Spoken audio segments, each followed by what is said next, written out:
This is the History of New Zealand podcast on the Eat to My Own Beat podcast network. Imagine being handed the keys to an entire country, only to have them taken away 2 weeks later.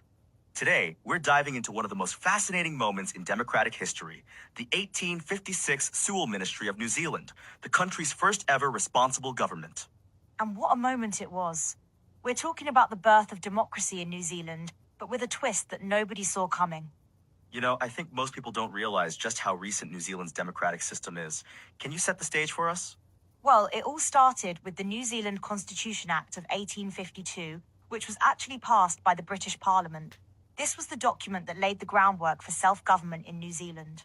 And what exactly did this Constitution Act establish? It created this fascinating system, a bicameral parliament with an elected House of Representatives of 24 to 42 members and an appointed legislative council of at least 10 members.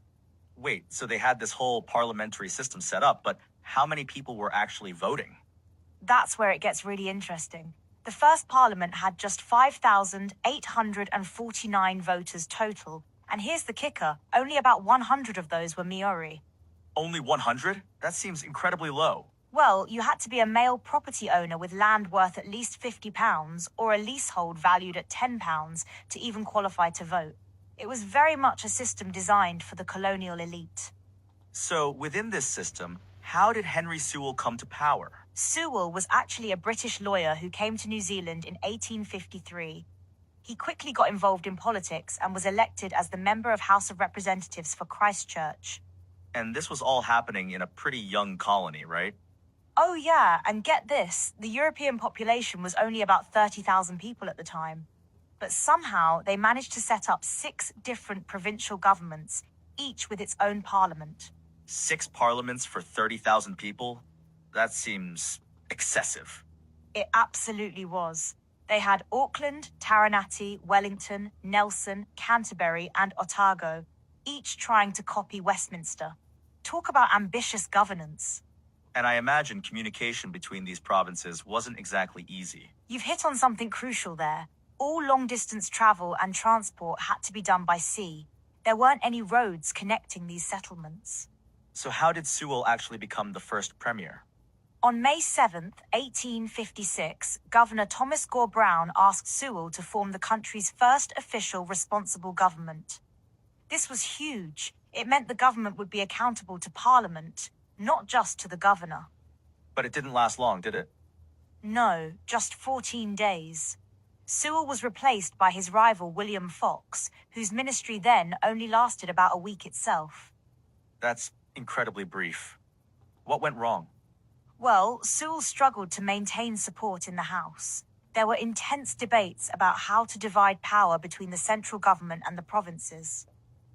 So it was kind of like an early version of states' rights debates? Exactly. The provinces had substantial powers of their own, especially over things like land development and local infrastructure. But even though Sewell's ministry was short-lived, it was still significant, right? Absolutely crucial. It established the principle that the government had to maintain the confidence of Parliament to govern. That's still the foundation of New Zealand's democracy today. What happened to Sewell after his brief premiership? He actually went on to have quite a distinguished career. He became colonial treasurer and effectively deputy premier in the more stable Stafford ministry that followed. So he wasn't just a footnote in history. Not at all. He later served as Attorney General and Minister of Justice. He remained an important figure in New Zealand politics for many years. You mentioned earlier about the limited voting rights. How did that affect the government's legitimacy? Well, think about it. 37 members of Parliament elected by fewer than 6,000 voters in a country where many more people lived. It was hardly representative democracy as we know it today. And yet this was considered progressive for its time? It was. This was one of the first colonies to get responsible government. Remember, this was still the 1850s. Universal suffrage was decades away. Let's talk about the practical challenges they faced. How did they actually govern such a spread-out colony? Everything had to go by ship, messages, people, supplies. A letter from Auckland to Wellington could take weeks to arrive. That must have made governing incredibly difficult. It really did. That's partly why they needed those provincial governments. Central authority just couldn't respond quickly enough to local issues. So, in a way, the system was designed around these limitations? Exactly. The provincial system wasn't just political theory, it was a practical response to the realities of 1850s New Zealand. What about the relationship with Britain during this period? That's interesting because while New Zealand had self-government, the governor still retained control over certain areas, particularly native policy, dealings with the Maori population. So it wasn't complete independence? No, it was more like a stepping stone.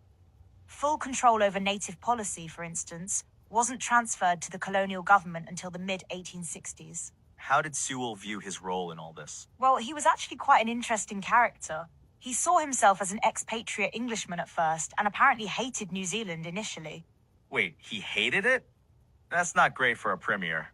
But here's the thing, by 1866, he wrote from England saying his affections are more colonial than English.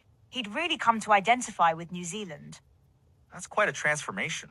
It really shows how this period was about more than just political structures. It was about creating a new national identity. Speaking of structures, what happened to all those provincial governments? They actually lasted until 1876, when they were abolished. By then, communications had improved enough that they weren't as necessary. So the system evolved with the country's development? Exactly. As New Zealand grew and changed, so did its governmental needs. The Sewell Ministry was really just the first step in that evolution. What lessons do you think we can draw from this period? I think it shows how democracy often starts imperfectly, but creates the foundation for something better. Even a 14-day government can leave a lasting legacy. And Sewell's ministry did exactly that, didn't it? Absolutely. While it only lasted 2 weeks, it established the principle that governments must have parliamentary support, a cornerstone of modern democracy. It's fascinating how such a brief ministry could have such lasting impact.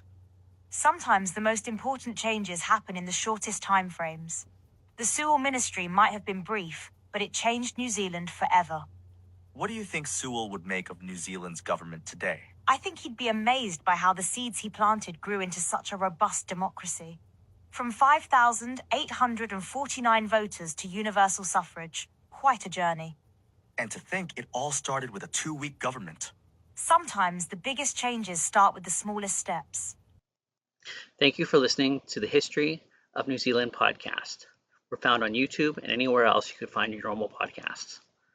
Please like, comment, and subscribe, or find us at www.eattomyownbeat.com.